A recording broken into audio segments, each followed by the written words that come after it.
change. We've wasted billions and billions and billions of dollars. We have no idea how much we've wasted. We know that a large portion of the equipment, some people say as much as a third, some say 25%, that we have provided to the Ukrainians is being resold on the black market to other buyers. And this money will certainly subsidize the government and the leadership of the military. Everybody asks, well, why haven't the Ukrainian generals stepped forward and been heard? Well, they're being well paid. Why does the parliament stand up and give Zelensky a standing ovation? They're all well paid. This is one giant grift. Accepted by the Ukrainian people? No, the Ukrainian people are miserable, but it's institutionalized. You know, you've seen all of the film clips of men being grabbed and dragged off the street, shoved into vans, and sent off to the front. I mean, this is a Stalinist regime. The secret police is effectively like the NKVD, shooting anybody that refuses to fight. You know, Stalin shot 1 million Soviet soldiers who refused to fight against the Germans. So this is a standard practice, and I would expect this man Zelensky, who is essentially a Bolshevik, and to do exactly what he's doing. And he's not going to stop until it becomes clear to him it's time to get out of town or die. Douglas Macgregor's analysis dives into what he describes as the giant grift enveloping Ukraine, where aid is lost to corruption, profiteering, and black market schemes, with minimal benefit reaching the people or impacting the battlefield in meaningful ways. This raises a troubling question about the financial and human cost of Western support in Ukraine, particularly if this support is being misappropriated while Ukrainian citizens bear the brunt of the war's hardships. Macgregor emphasizes that the billions of dollars poured into Ukraine are not reaching their intended targets effectively. While Western governments have pledged unprecedented amounts of military and humanitarian aid, much of it appears to vanish without transparency or accountability. Reports suggest that a considerable share, anywhere from 25% to 33%, of the equipment and resources provided to Ukraine has ended up on the black market, sold to the highest bidder. This claim highlights the dire need for oversight, especially when taxpayer funds are at stake. Yet monitoring mechanisms remain insufficient or entirely absent in a war-torn country. Further supporting these concerns are allegations of weaponry and equipment intended for the Ukrainian front lines being diverted and sold off. For example, anti-tank weapons, small arms, and drones initially supplied to Ukraine have reportedly appeared on black markets across Eastern Europe, potentially ending up in the hands of criminal organizations or rogue states.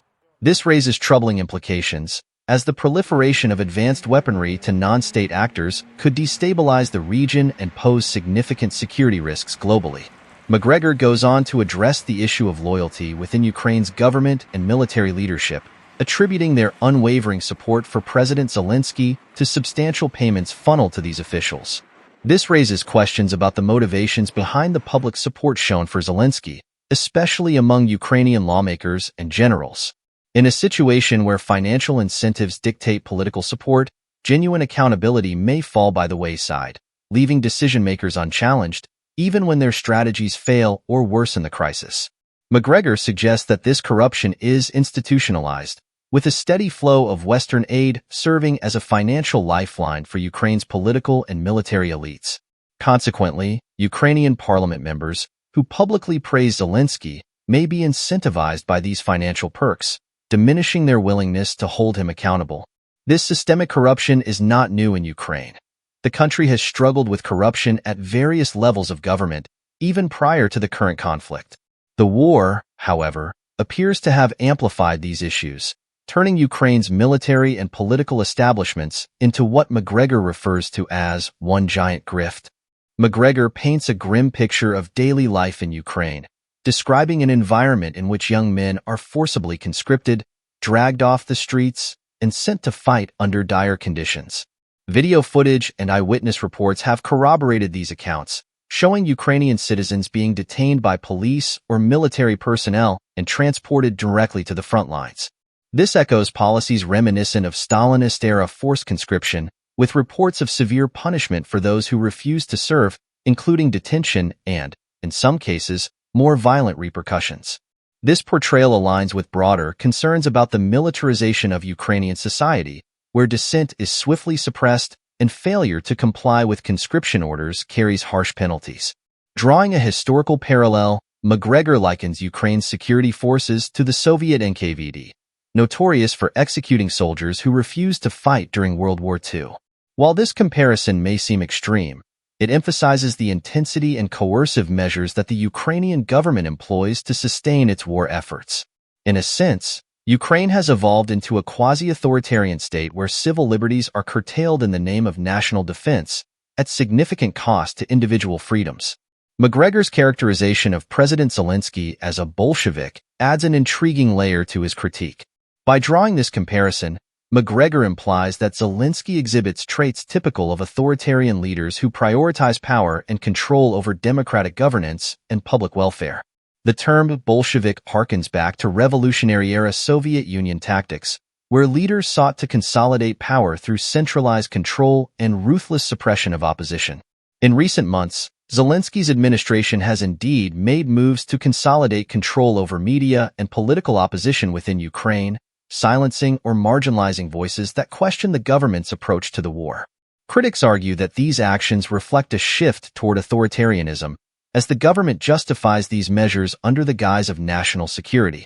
Zelensky's stance, however, may be less about ideological alignment with Bolshevik policies and more about an approach to governance that prioritizes control during times of war.